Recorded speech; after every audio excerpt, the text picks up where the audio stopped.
السلام عليكم ورحمة الله. هل يجوز لك تحت الإكراه أن تقتل أخاك المسلم؟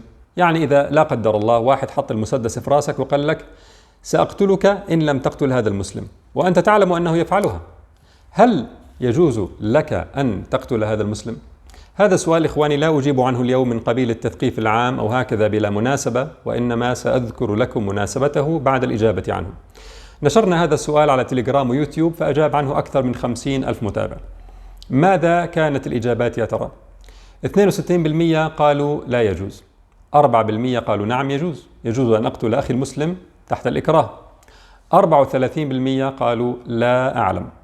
ما الجواب الصحيح؟ الجواب الصحيح هو أنه لا إكراه في القتل أبدا، يعني لا يجوز لك أن تقتل أخاك المسلم بحجة أنك مكره على ذلك حتى وإن أدى ذلك إلى قتلك. وهذه المسألة إخواني مش خلافية، بل هي من مسائل الإجماع. قال ابن العربي: ولا خلاف بين الأمة أنه إذا أكره على القتل أنه لا يحل له أن يفدي نفسه بقتل غيره، ويلزمه الصبر على البلاء الذي نزل به. لاحظوا، لا يحل له أن يفدي نفسه بقتل غيره، بيطلع لكش عشان تنجي حالك تقتل غيرك. قال الله تعالى: وما كان لمؤمن أن يقتل مؤمنا إلا خطأ. وما كان لمؤمن يعني ما كان ذلك له فيما أذن له ربه فيه البتة بأي حال من الأحوال، ما دام حرام الدم لم يرتكب ما يبيح دمه كأن يكون قصاصا. طبعا حتى الكافر الذمي لا يجوز قتله، لكن حديثنا اليوم عن أخيك المسلم تحديدا. إذا أكرهك أحد فنفسك ليست أغلى من نفس أخيك المسلم، حتى وإن كنت مليونيرا وسيما ذكيا قويا من طبقة اجتماعية مرموقة، وكان أخوك المسلم فقيرا مسحوقا مريضا أعجميا لا يدري عنه أحد.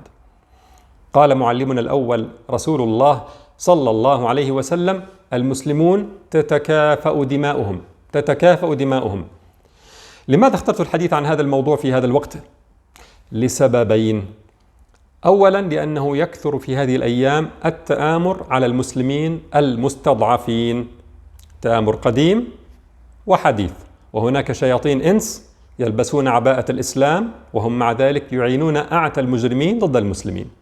هؤلاء الأصل أن أمرهم ظاهر، لكنك ترى من يصلي ويصوم ويحج ويعتمر وهو يعمل لدى هؤلاء ويعينهم في إنفاذ مخططاتهم بشكل مباشر أو غير مباشر. وإذا قيل له اتق الله قال عبد مأمور، وهو بالفعل عبد الدرهم والدينار، عبد الدنيا، عبد أسياده الذين يشترون دينه وأخلاقه وذمته بمتاع من الدنيا قليل.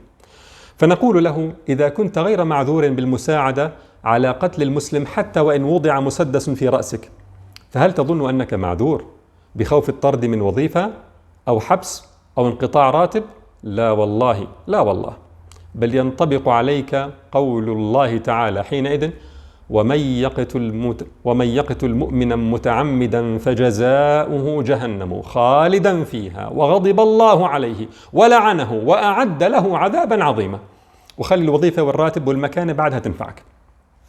السبب الثاني للحديث عن هذا الموضوع: أيهما أشد يا كرم، قتل المسلم أم فتنته عن دينه؟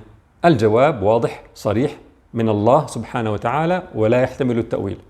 قال تعالى: والفتنة أشد من القتل. قال الطبري رحمه الله في تفسير الآية: وابتلاء المؤمن في دينه حتى يرجع عنه فيصير مشركا بالله من بعد إسلامه أشد عليه وأضر من أن يقتل مقيما على دينه متمسكا به أو متمسكا عليه محقا فيه.